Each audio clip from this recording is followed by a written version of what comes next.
What do you mean? And once they are I'm saying, born, why not have all children aborted? Because then none of them have any potential for ever having any harm done to them. because part of the human experience is having some form of suffering. But some humans have significantly more suffering than other So humans then, do. if that's the case, if it's Yes. just the case that some humans should be born because they will suffer less, can you give me the threshold? I think that threshold ultimately depends on That's not a the threshold. decision of the person who's having that What's the child. threshold? Does the family... What's the threshold for suffering Yeah. How much suffering should we allow? before you're allowed to have an abortion? Well, you can't determine please. that. Right. So then why would you allow any abortions? Because I mean, you guys have children. Yeah. Yeah. And I'm assuming you guys are probably upper middle class, maybe lower upper We weren't class. when we we are had 'em. now, but we weren't. And I think that it's great that you were able to create a career and provide for your family. Yeah, but unfortunately, a lot of people don't do that. This is a tangent that avoids the question.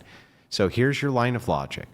The line of logic is, listen, Andrew and Rachel, you should be able to have an abortion to avoid mitigating suffering. I say, okay, an extension of that logic, why not abort everybody? Because then there's no suffering. You say, because there's a threshold. I say, identify the threshold. Can you do that? Yes, because what is well, it? there's a very specific example very close to me, and I don't want to get too specific, but there. All right, then she gets into a pointless anecdote. Not saying that I'm discrediting whatever situation she's about to describe, but just for debate, this is irrelevant. Anyways, Yeah, I just simply want to go ahead and lay out her position.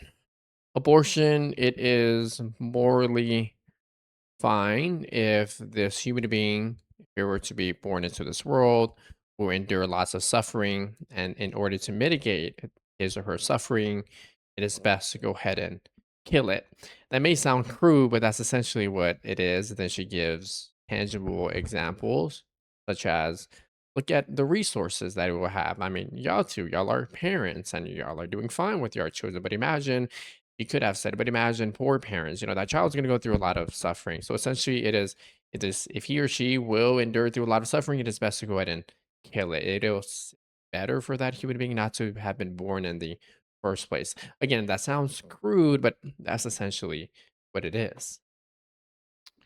I wanted to get into paradigmatic stuff just for a brief moment. Now, Uh-oh. depending on her worldview, she would have unjustified assertion here regarding a basis on why we ought or not to do something.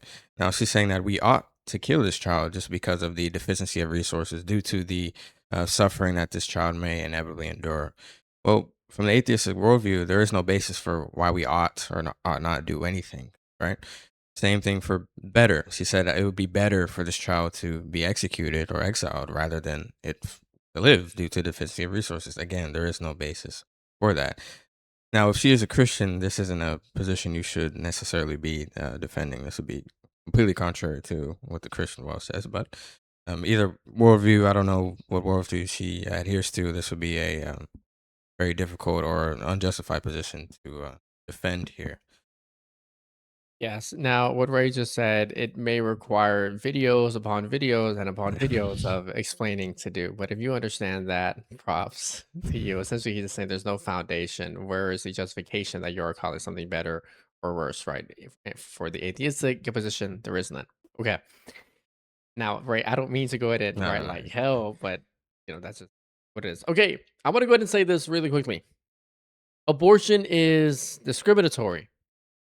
Abortion is discrimination. And I've been thinking about this for quite some time now, especially because I'm reading up on abortion again, and I didn't realize how deep it goes. But that's what it is. I'm going to repeat it one more time just to get on your nerves, okay? Abortion is discrimination. Ray, I like to give up this example. We have two babies, two human beings. One human being is going to be born in Upper East Side Manhattan. Right, I remember whenever you and we went to New York with other people, and whenever we were in that area, you could just feel the money there. You could just feel that, hey, like, wow, it just feels very luxurious. It feels very affluent. We are, in fact, in the most affluent areas and neighborhoods in the United States of America. There will be children, there will be human beings being born in nearby hospitals, and they will be loved by two very wealthy parents. Look at the situation that we were born in. But hey, Ray, both of us, this human being be born in this area and our situation, we're both equal in value. So, there will right now, as you're seeing this video, gonna be a human being being born in Upper East Side Manhattan in a nearby hospital that will grow up and have lots of influence due to his money. Ray, could you please give a counter example to that, like an extreme one? Now, guys, if you didn't realize, he pitched the counter example to me due to my skin tone. So I'm gonna have a chat with him after this video. But anyways, Racist. the counter example is a baby born in Chirac. If you don't know where Chirac is, that is a very grimy place in Chicago. Um, O Block. O Yeah. Block, yes. Let's just use O Block. A very extreme example. Now, there's going to be a child that's going to be born in Chicago. The parents, or actually, child doesn't have his father. Let's do a very extreme. Yeah. The child doesn't have his father, and you can guess the ethnicity of this family here. But anyways, there's going to be a deficiency of resources within this family household, right? He doesn't have a father, doesn't have the guidance. Is going to grow up in a very unjustly neighborhood pertaining to actions and murders, etc. But hey, we should go ahead and kill that child and leave the one in Upper East Side Manhattan to live and flourish and have fun and etc. But hold on here. From the Christian worldview, we have a basis for human nature, right? God tells us that we are, equal within value, and we do equate no matter, our circumstances. So why do we have a basis to kill this child and not the one in Upper East Side Manhattan? Wow. That is, it is. It doesn't sound like discrimination, but it is. You deserve to be born. You have everything. You have influence. You will have influence due to your vast amount of money. You, on the other hand, I'm sorry. You're going to suffer.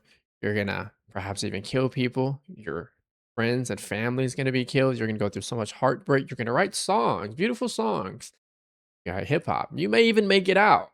But gosh, the suffering you're going to endure, I don't know. We're going to go ahead and look at you and say it's better for this child to have been killed than for that child. Is that discrimination? Yes or no? If it is, in fact, as Ray said brilliantly, they're both equal in value. If it is the case that all human beings are born in equal value. Now, our argument, at least in this video, we cannot go ahead and debunk every single argument, such as consciousness, grants personhood, etc., etc. We're just simply talking about this point, and that is suffering. Okay, so just keep that in mind. But yeah, right, it's plain discrimination, point blank, period. Yeah. I'm glad you brought that up. The part in which we can debunk every argument, because now I'm going to debunk one of their points that they're going to try to arise in the comment section.